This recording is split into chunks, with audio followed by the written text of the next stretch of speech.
শরীফ উসমান হাদি হত্যাকাণ্ডের ঘটনায় বেরিয়ে আসছে একের পর এক চাঞ্চল্যকর তথ্য। উসমান হাদি হত্যার ঘটনায় মূল ঘাতক ফয়সাল নয়, এবার সন্দেহের তালিকায় ভেসে আসছে বিএনপি নেতা মির্জা আব্বাস এবং উপদেষ্টা পরিষদের অনেকের নাম। হাদি হত্যায় প্রত্যক্ষ এবং পরোক্ষভাবে এমন সব রাগব্বল এবং হাই প্রোফাইল ব্যক্তিদের নাম উঠে আসছে যা শুনলে আপনারা কল্পনাও করতে পারবেন না। শুধু তাই নয়, এই হত্যাকাণ্ডের মূল ঘোরাতে স্বয়ং প্রশাসন থেকেই রটানো হয়েছে এমন সব গুজব যার আসলে কোনো অস্তিত্বই নেই। গতকাল প্রশাসনের পক্ষ থেকে দাবি করা হয়েছিল ভারতের মেঘালয়ে নাকি হাদির খুনিদের গ্রেফতার করা হয়েছে, অথচ ভারতের মেঘালয় পুলিশ এ দাবি সরাসরি অস্বীকার করেছে। তাহলে প্রশ্ন জাগে, প্রশাসন কেন এই মিথ্যার নাটক সাজালো? তবে কি খুনিরা দেশেই আছে নাকি কাউকে বাঁচানোর চেষ্টা চলছে? আজকের ভিডিওতে আমরা উন্মোচন করব উসমান হাদি হত্যার শুরু থেকে বর্তমান সময় পর্যন্ত ঘটে যাওয়া সেসব অজানা অধ্যায়গুলো যা আপনাকে শিউরে তুলবে। ভিডিওটি শুরু করার আগে যারা মনে করেন সঠিক তদন্তের মাধ্যমে হাদি হত্যার সঠিক বিচার হওয়া উচিত, খুনিদের দেশের সর্বোচ্চ শাস্তি মৃত্যুদণ্ড কার্যকর করা উচিত, তারা কমেন্ট বক্সে লিখুন হাদি হত্যার বিচার চাই। ঘটনার শুরু যেদিন উসমান হাদিকে নির্মমভাবে গুলি করে হত্যা করা হলো, পুরো দেশ তখন শোকে স্তব্ধ। ঠিক সেই দিনই সাংবাদিক জুলকারনাইন সায়ের তার সামাজিক যোগাযোগ মাধ্যমে একটি বার্তা প্রকাশ করেন। তিনি বলেন হাদির খুনিরা নাকি হত্যাকাণ্ডের পরপরই ভারতে পালিয়ে গেছেন। তার এই লেখাটি মুহূর্তের মধ্যেই চারদিকে ছড়িয়ে পড়েছে, কিন্তু সাধারণ মানুষ, সাংবাদিক এবং রাজনৈতিক বিশ্লেষকরা এ বিষয়টি কোনোভাবেই মেনে নিতে পারছিলেন না। সবার মনে তখন একটি প্রশ্ন, এই অল্প সময়ের মধ্যে একজন সাধারণ মানুষের পক্ষে কিভাবে সম্ভব ময়মনসিংহ সীমান্ত দিয়ে ভারতে পালিয়ে যাওয়া, ঢাকা থেকে ময়মনসিংহ সীমান্ত এবং সেখান থেকে সীমান্তে পার হওয়া?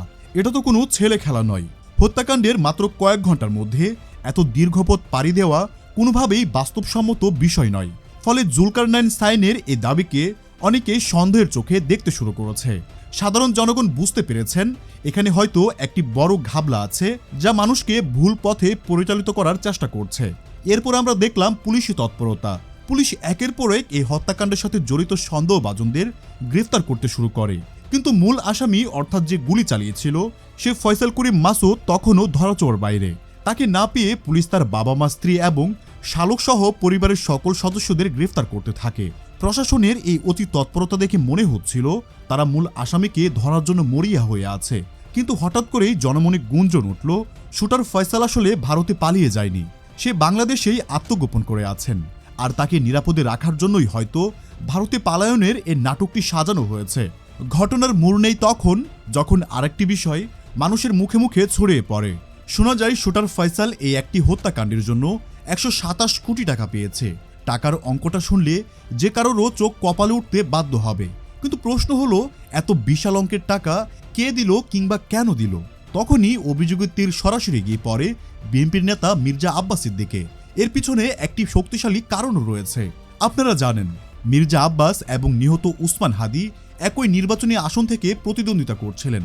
রাজনৈতিক মহলে এবং সাধারণ মানুষের মনে একটি কথায় ঘুরপাক খাচ্ছিল, উসমান হাদি যদি বেঁচে না থাকেন বা তাকে যদি সরিয়ে দেওয়া হয় তবে এই আসনে সবচেয়ে বড় লাভ কার হবে? উত্তরটা খুবই সহজ, মির্জা আব্বাসের। তদন্তের গভীরে গিয়ে যে তথ্য বেরিয়ে এলো তা ছিল আরও ভয়ঙ্কর। জানা গেল এই 127 কোটি টাকার সম্পূর্ণ লেনদেন নাকি হয়েছে মির্জা আব্বাসের মালিকাধীন ঢাকা ব্যাংকের মাধ্যমে। এ তথ্য সামনে আসার পর জনমনের সন্দেহ এবং অবিশ্বাসে রূপ নিয়েছে। সবাই ভাবতে শুরু করলো, তাহলে কি এই হত্যাকাণ্ডের মূল নির্দেশদাতা বা পরিকল্পনাকারী হিসেবে মির্জা আব্বাসই আছেন?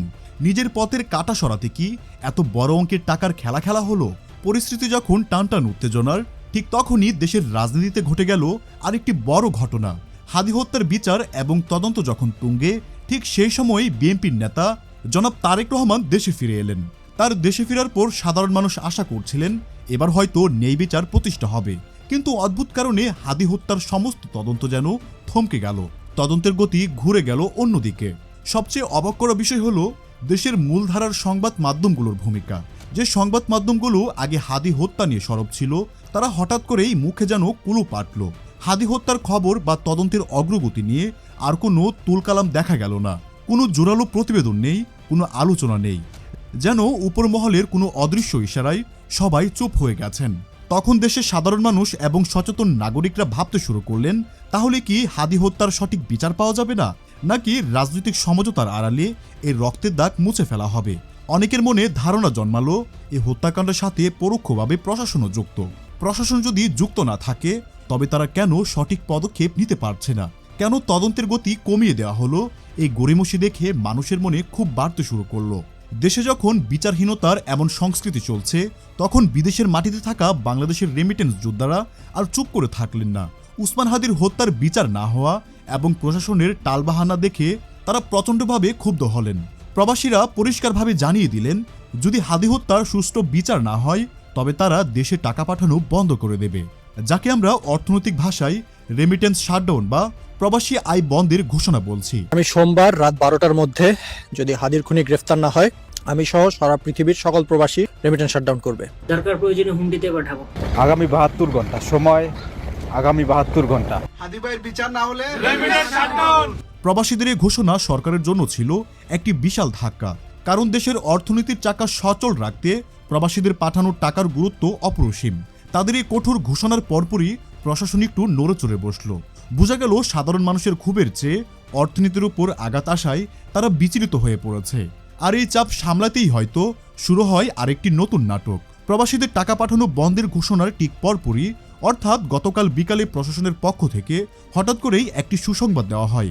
জানানো হলো, ভারতের আসাম রাজ্যে নাকি সাদিক বা উসমান হাদির হত্যার সাথে জড়িত পালিয়ে থাকা 2 জনকে গ্রেফতার করা হয়েছে। এই খবরে কিছুটা স্বস্তি ফিরে এসেছে জনমানুষের মনে, কিন্তু নাটকের তখনও অনেক কিছুই বাকি ছিল। রাতের দিকে আবারও জানানো হলো, শুধু 2 জন নয়, আরও 3 জন সহ ভারতে মোট 5 জনকে গ্রেফতার করা হয়েছে। বাংলাদেশি গণমাধ্যম এই খবরটি ফালাও করে প্রকাশ করল। বড় বড় সংবাদের শিরোনামে লেখা হলো, হাদির খুনিরা ভারতে গ্রেফতার হয়েছে। প্রশাসন হয়তো ভাবছিলেন এই খবরেই মানুষ শান্ত হবে, প্রবাসীরা তাদের কঠোর কর্মসূচি থেকে সরে আসবে। কিন্তু হঠাৎ করেই আশ্চর্যজনকভাবে ভারতের মেঘালয় পুলিশ এবং মেঘালয় প্রশাসন থেকে জানানো হলো, এমন কোনো ঘটনাই ঘটেনি। মেঘালয়ের পুলিশ পরিষ্কার ভাষায় জানিয়ে দিল, এখনো পর্যন্ত কাকে গ্রেফতারের কোনো ঘটনা তাদের রাজ্যে ঘটেনি। ভারতের স্থানীয় গণমাধ্যমগুলোতেও মেঘালয় পুলিশের এই অস্বীকারের খবরটি প্রকাশিত হয়েছে।